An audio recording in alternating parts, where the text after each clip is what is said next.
voy a hablar de la segunda venida de Cristo. Cuando yo entré en la iglesia, cuando conocí la iglesia, de esto ya hace 40 años y pico, el tema de la segunda venida de Cristo era un tema recurrente, era un tema que se hablaba mucho, se predicaba en innumerables ocasiones. En cambio, las iglesias evangélicas, el tema de la segunda venida de Cristo siempre quedó en un segundo plano, sino más bien oculto prácticamente. Desgraciadamente, la iglesia adventista últimamente ya no se habla tanto de la segunda venida de Cristo, exceptuando momentos puntuales como los que estamos pasando, que nos hacen ver que los tiempos se precipitan. Pero mira por dónde las iglesias reformadas, las iglesias evangélicas, ahora les da por pensar y por predicar y por hablar de la segunda venida de Cristo. Encima, el río Éufrates también se está secando, lo cual les da pie a la idea que ellos tienen de la segunda venida de Cristo, que el río Éufrates se secará y que los reyes de la tierra podrán cruzar el río sin ningún problema para luchar contra Israel y contra los redimidos. Bueno, yo creo, queridos hermanos, que nunca mejor que ahora es el momento oportuno de hablar de la segunda venida de Cristo. Porque vosotros veis la televisión, ¿verdad? La mayoría, os enteráis por internet. Están pasando cosas inauditas. Están pasando cosas que si a mí me lo hubieran preguntado cuando yo conocí la iglesia, casi no me las creería. Lo cual te indica que los tiempos se están precipitando y que verdaderamente Cristo Jesús lo tenemos a las puertas.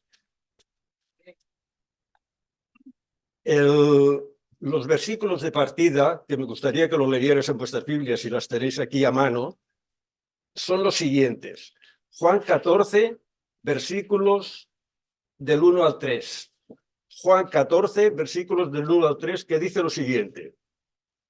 No se turbe vuestro corazón. ¿Creéis en Dios? Creed también en mí. En la casa de mi Padre muchas moradas hay. Si así no fuera, yo os lo hubiera dicho. Voy pues a preparar lugar para vosotros. Y si me fuere y os preparare el lugar, vendré otra vez y os tomaré a mí mismo para que donde yo estoy, vosotros también estéis. Cuando nosotros pensamos en la segunda venida de Cristo, nos viene a la mente enseguida todos los eventos que deben de ocurrir antes de que nuestro querido Salvador aparezca en las nubes de los cielos. Estamos pensando en el zarandeo, estamos pensando en la lluvia tardía, el fuerte pregón, el tiempo de angustia previo, la ley dominical, el fin del tiempo de gracia, tiempo de angustia y segunda venida. No tienen por qué ser correlativos estos eventos, exceptuando los 4 últimos que os he comentado, que es la ley dominical, el fin del tiempo de gracia, que sí que será correlativo, el tiempo de angustia y la segunda venida de Cristo. No está mal que sepamos los eventos previos que tienen que ocurrir, pero lo más importante, queridos hermanos, más que los eventos que se van a producir, es quién viene. Es la persona que viene, que es nuestro Salvador Jesucristo. Es lo más importante. Conocer los tiempos, importante. Conocer lo que va a pasar, los eventos, tal como nosotros en nuestra teología ya lo tenemos diseñado, muy bien. Pero lo más importante de todo es entender que Jesús está por venir. Y eso es de una gran alegría, hermanos. Ningún temor. Cristo viene. Él murió en una cruz del Calvario por nosotros, para que tuviéramos acceso a la salvación. Y Jesús, en el evento que se produce allí en el cenáculo, en la última cena, tenía a sus discípulos allí, a los apóstoles, ¿verdad? y les comunicó una noticia. Les comunicó una noticia que se quedaron paralizados todos. Yo creo que empezaron a temblar de arriba a abajo. Y lo que les dijo Jesús lo podéis encontrar en el capítulo 13 anterior y en el versículo 33, que dice lo siguiente: hijitos, aún estaré con vosotros un poco. Me buscaréis, pero como dije a los judíos, así os digo ahora a vosotros: a donde yo voy, vosotros no podéis venir. Queridos hermanos, los iba a dejar y los apóstoles se quedaron paralizados. ¿Cómo era posible? Si con lo que amamos a Jesús no es posible que esto ocurra. Y entonces, en los versículos siguientes, el portavoz del grupo, que era Pedro, le preguntó a Jesús: Señor, ¿a dónde vas? Y Jesús le respondió: a donde yo voy, no me puedes seguir ahora, mas me seguirás después. Y Pedro le dice: Señor, ¿por qué no te puedo seguir ahora? Yo mi vida pondré por ti. Jesús le contesta: ¿tu vida pondrás por mí? De cierto te digo, no cantará el gallo no cantará el gallo antes de que me hayas negado 3 veces. La tribulación y la pesadumbre de los discípulos lo percibimos en los versículos que hemos leído del capítulo 14, en esos 3 primeros versículos. No se turbe vuestro corazón. En la casa de mi Padre, en el cielo, muchas moradas hay.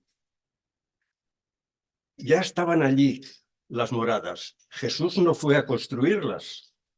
Las moradas ya estaban. No fue él a construirlas. Voy a preparar lugar para vosotros. ¿Necesitaba Jesús 2000 años para fabricar casas para todos? En la creación lo hizo todo en 6 días. Y la creación era mucho más complicada que construir casas. Entonces, ¿qué fue a hacer Jesús? ¿Qué planes tenía? ¿Qué hace Jesús entonces? Jesús va a preparar lugar para nosotros por la obra que tiene pendiente en el santuario, en el lugar santo y en el lugar santísimo. El santuario se componía del atrio, el lugar santo y el lugar santísimo, y el campamento. ¿Vale? Aquí en la tierra, él llevó a término la obra del atrio, mejor dicho, llevó a término la obra del campamento.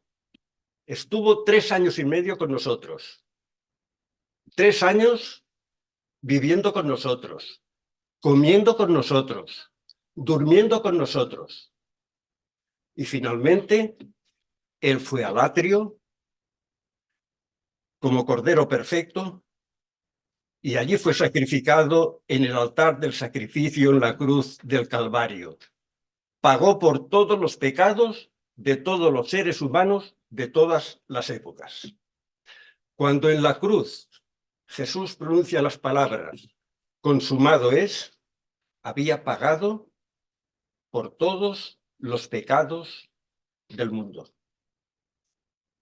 Bueno, algunos pueden decir: qué bien, si pagó todos los pecados, todos nos salvamos. Hay corrientes en este sentido hoy, incluso dentro de la Iglesia Adventista. Pero no es así, porque la obra que Jesús hizo en el lugar santo es que nosotros vayamos a Él a reclamar lo que Él hizo personalmente, con nuestras oraciones. Jesús está en el lugar santo, intercediendo por nosotros. Esa es la función que Jesús tenía pendiente de hacer todavía.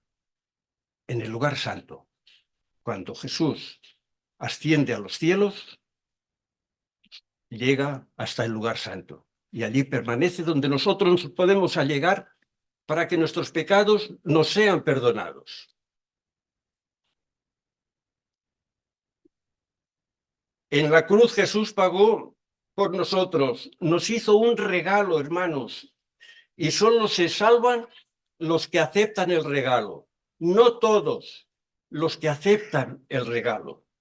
Y el regalo es para todos, pero solo se benefician los que creen en él, los que creen en el regalo que Jesús nos dio para cada uno. Y en el lugar santo, Jesús está recibiendo las oraciones de los que aceptan el regalo. Y cuando yo reclamo este regalo, entonces ese regalo pasa a ser mío. ¿Era indispensable que Jesús realizara esta obra en el lugar santo? ¿Era imprescindible que fuera así antes de su próximo regreso de nuevo a la tierra? Por supuesto que sí. Era necesario, como la otra obra que también él tenía pendiente de hacer, y es la obra de justicia en el lugar santísimo del santuario. Y cuando Jesús termine su obra en el santuario, en el lugar santísimo, habrá cumplido su obra en los dos departamentos del santuario. Habrá revelado al universo que yo acepté el regalo, que yo lo acepté como mi Salvador y como mi Redentor. Y será de conocimiento para todo el universo el reivindicar ante el universo, valga la redundancia, el carácter de Dios. Muchas veces nos olvidamos de esto, de que es para nuestra salvación, pero es también para reivindicar ante el universo el carácter de Dios resumido en la ley. Voy a preparar lugar para vosotros, para que donde yo estoy, vosotros también estéis. ¿Qué es más importante, hermanos? La venida de Jesús, cuando nosotros estemos en los cielos, ¿qué es lo más importante de esta venida? ¿El estar con Él o el disfrutar de las calles de oro, los frutos del árbol, viajar por diversos mundos? ¿Qué es más importante? Lo más importante es estar con Jesús, siempre con Él. Y lo que Jesús desea es que nosotros estemos con Él y Él con nosotros. Desea estar siempre con nosotros. En 1 de Tesalonicenses, capítulo 4 y versículos 15 y 17 nos lo aclara y nos lo dice genialmente el apóstol Pablo. Por lo cual os decimos esto en palabras del Señor, que nosotros que vivimos, que habremos quedado hasta la venida del Señor, no precederemos a los que durmieron, porque el Señor mismo, con voz de mando, con voz de arcángel y con trompeta de Dios, descenderá del cielo, y los muertos en Cristo resucitarán primero. Luego nosotros, los que vivimos, los que hayamos quedado, seremos arrebatados juntamente con ellos en las nubes para recibir al Señor en el aire. Y así estaremos siempre con el Señor. No hay arrebatamiento, ¿cómo os diría yo?, personal de cada uno, como nuestros hermanos evangélicos así lo consideran. Jesús vendrá, no tocará su pie en el suelo, pero los muertos resucitarán primero y los que queden, los vivos, serán transformados. En el Apocalipsis, el capítulo 21 y versículos 2 y 3 nos dice también: y yo, Juan, vi la santa ciudad, la nueva Jerusalén, descender del cielo de Dios, dispuesta como una esposa ataviada para su marido. Y oí una gran voz del cielo que decía: he aquí el tabernáculo de Dios con los hombres, y él morará con ellos, y ellos serán su pueblo, y Dios mismo estará con ellos. Y en el capítulo 22, versículos del 1 al 4, dice: después me mostró un río limpio de agua de vida, resplandeciente como cristal, que salía del trono de Dios y del Cordero. En medio de la calle de la ciudad, y a uno y otro lado del río, estaba el árbol de la vida, que produce 12 frutos, dando cada mes su fruto, y las hojas del árbol eran para la sanidad de las naciones. Y no habrá más maldición, y el trono de Dios y del Cordero estará en ella, y sus siervos le servirán, y verán su rostro, y su nombre estará en sus frentes. El énfasis, hermanos, de que estaremos con Él y Él con nosotros, y en el lugar donde viviremos, es una constante en la palabra de Dios. Y viviremos en la Nueva Jerusalén. Pero lo importante es que vamos a vivir para siempre con Él allí. Debemos de amar la segunda venida de Cristo. Debemos de desearla, queridos hermanos. No podemos quedarnos impasibles ante lo que vemos que está ocurriendo en el mundo, que nos está diciendo que Jesús está a las puertas. Se están viendo cosas que el Señor no permitirá que esto ocurran a sus hijos, de planes que hay. Por lo cual, en vista de lo que vemos, Jesús está a las puertas, hermanos. ¿Qué queremos ver más ya? En 2 de Timoteo, capítulo 4, versículos 7 y 8, el apóstol Pablo nos dice también igualmente, 2 de Timoteo, capítulo 4, versículos 7 y 8.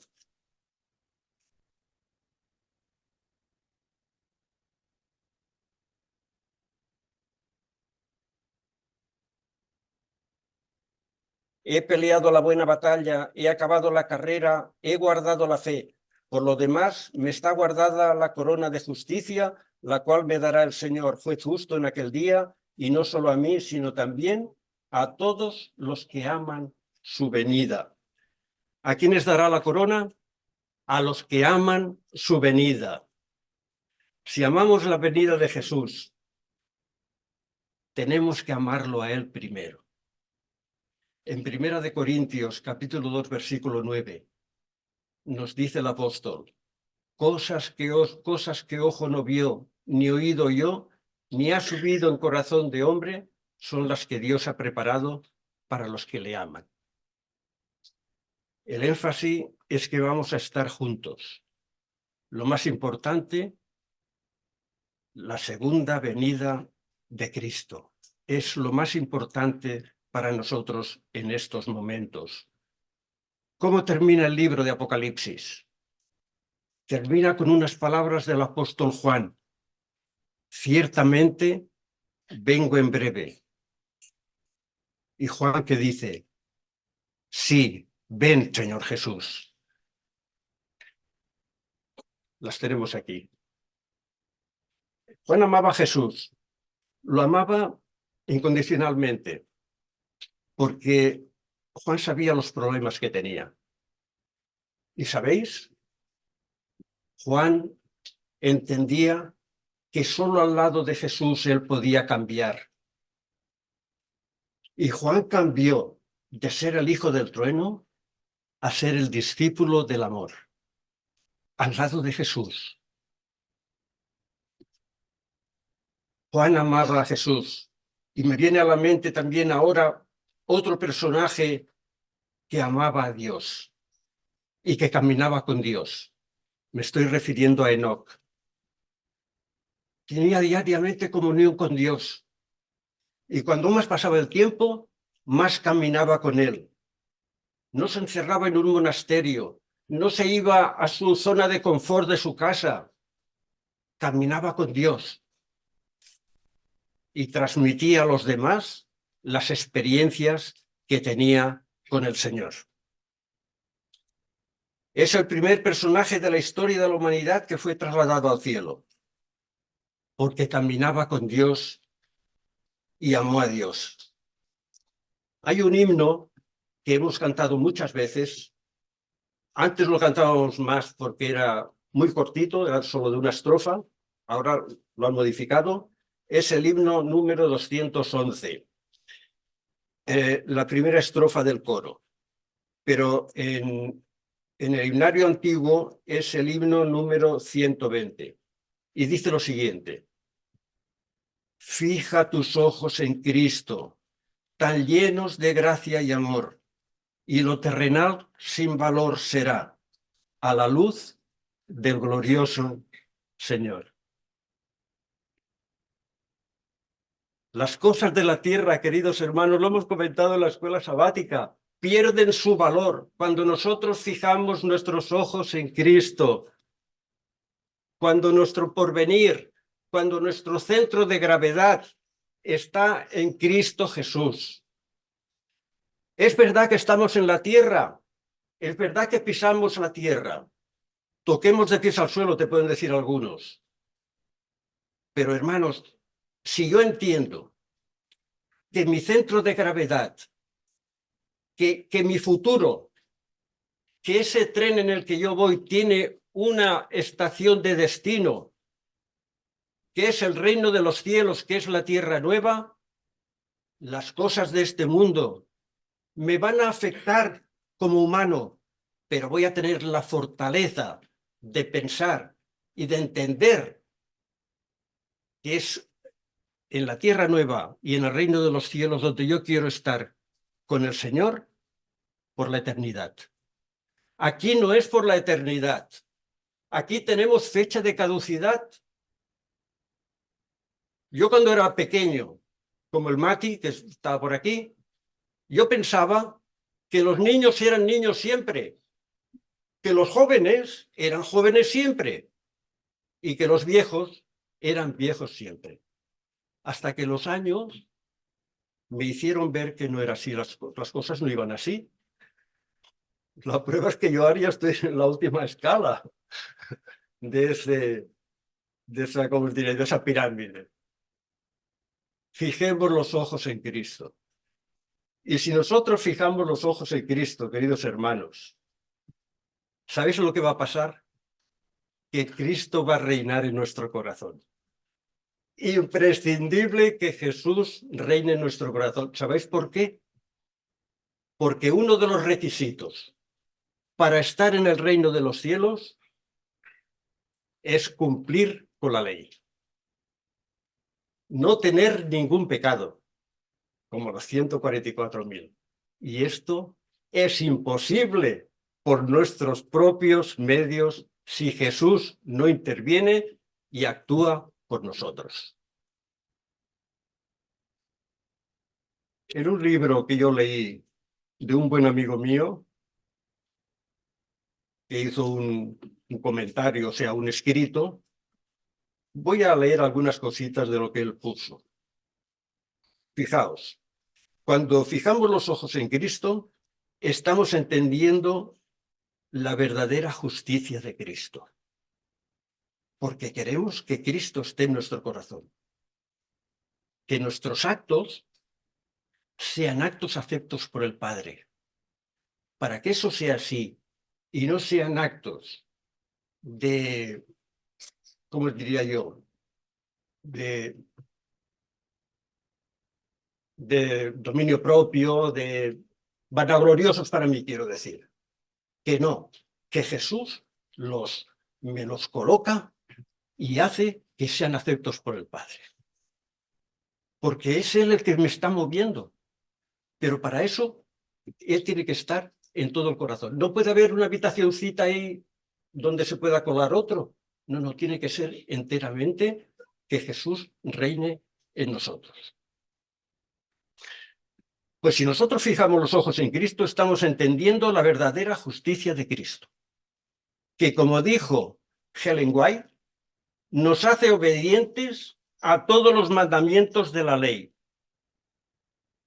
No reconcilia a Dios con el hombre, sino que reconcilia al hombre con Dios. Y en la epístola de Pablo a los Romanos, en el capítulo 5 y versículo 1, lo ratifica diciendo lo siguiente: justificados pues por la fe, tenemos paz para con Dios por medio de nuestro Señor Jesucristo. No se trata, no entendamos mal, no se trata del tipo de justificación que entiende el mundo evangélico. No estamos hablando de ese tipo de justificación, porque ese tipo de justificación entiende que una vez justificados, siempre somos justos, independientemente de lo que podamos hacer posteriormente. No. Esta no es la justicia de Cristo. La justicia de Cristo es la que Él domina nuestro ser porque nosotros lo hemos aceptado de verdad como Salvador personal.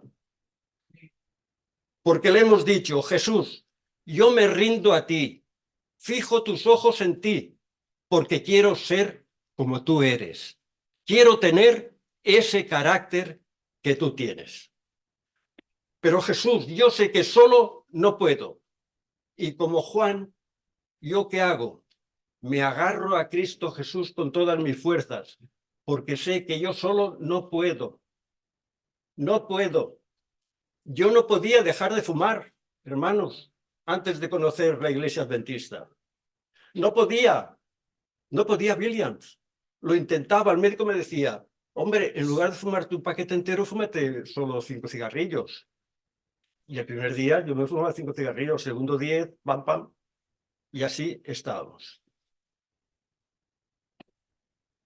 Pero el Señor, viendo lo cobarde que yo era, ¿sabéis lo que hizo? Me puse enfermo. Una gripe peor que la que he pasado estos días atrás. Y cuando estás así, el tabaco te sienta mal. Entonces, yo aproveché ese momento, queridos hermanos, y con la fuerza, con el poder que Él me dio, conseguí estar 3 días sin dejar de fumar. Y el cuarto encendí un cigarrillo, pero solo la primera chupada lo tiré al retrete. Ese fue el último cigarrillo. Milagro del Señor. Porque yo solo no podía. Y Él me facilitó las cosas y me dio poder para yo poderlo vencer. Esta es una realidad. Venía el pastor don Ángel Podejón a darme estudios a casa y yo me acababa de fumar el cigarrillo y abría todas las ventanas para que se ventilara, para que no notara que había fumado. Esa era mi lucha, pero lo conseguí gracias a Cristo Jesús. Pues ya no se trata de ese tipo de justificación que yo puedo seguir pecando. Hay una corriente ahora que Jesús va a salvar a todos. Dios, todos se van a salvar. Todos. O sea, no. El universalismo es eso. Todos se salvarán. El Señor pondrá a cada uno luego a abrir las cosas en su sitio y todos felices. No es así. Solo se salvan los que aceptan el regalo. Los que no aceptan el regalo, como lo rechazan, pues no se pueden salvar. Jesús no nos salva meramente del infierno, del castigo o de la consecuencia del pecado, sino del pecado mismo. Ya en el primer capítulo de Mateo, en el nacimiento de Jesús, dice lo siguiente el evangelista: y dará a luz un hijo y llamará su nombre Jesús, porque él salvará a su pueblo de sus pecados. No de las consecuencias del pecado, sino de sus pecados. Hay muchos que quieren que Jesús venga, pero sus hechos lo desmienten. De boquilla podemos decir muchas cosas, pero luego la realidad es que no. Estos no son hijos de Dios, aunque se les domine cristianos, no son hijos de Dios. Si nosotros aceptamos a Jesús como nuestro Salvador personal, si nosotros aceptamos la justificación por la fe, que es una justificación permanente, no imputada solo, sino impartida también en mi vida permanentemente, queridos hermanos, estaremos en la línea de que Jesús reine de verdad en nuestro corazón y lo podamos esperar con toda tranquilidad y con alegría de que venga pronto, lo antes posible. os quisiera leer un escrito de la hermana Elena de White en el libro Testimonio para los Ministros. Dice lo siguiente, en la página 91. En su gran misericordia, el Señor envió un preciosísimo mensaje a su pueblo por medio de los pastores Wagner y Jones. Este mensaje tenía que presentar en forma más destacada ante el mundo al sublime Salvador, el sacrificio por los pecados del mundo entero. Presentaba la justificación por la fe en el garante. Invitaba a la gente a recibir la justicia de Cristo, que se manifiesta en la obediencia a todos los mandamientos. Muchos habían perdido de vista a Jesús. Necesitaban dirigir sus ojos a su divina persona, a sus méritos, a su amor inalterable por la familia humana. Todo el poder es colocado en sus manos y él puede dispensar ricos dones a los hombres, impartiendo el inapreciable don de su propia justicia al desvalido agente humano. Este es el mensaje que Dios ordenó que fuera dado al mundo. Es el mensaje del tercer ángel, que ha de ser proclamado en voz alta y acompañado por el abundante derramamiento de su espíritu. Esto ocurrió, queridos hermanos, en Minneapolis en 1888. No fue posible. La Iglesia no estaba preparada. Pero estamos en unos tiempos ahora en que vemos venir a Jesús ya en las nubes de los cielos prácticamente, porque nos lo está demostrando la sociedad, la política, todo lo que vemos a nuestro alrededor.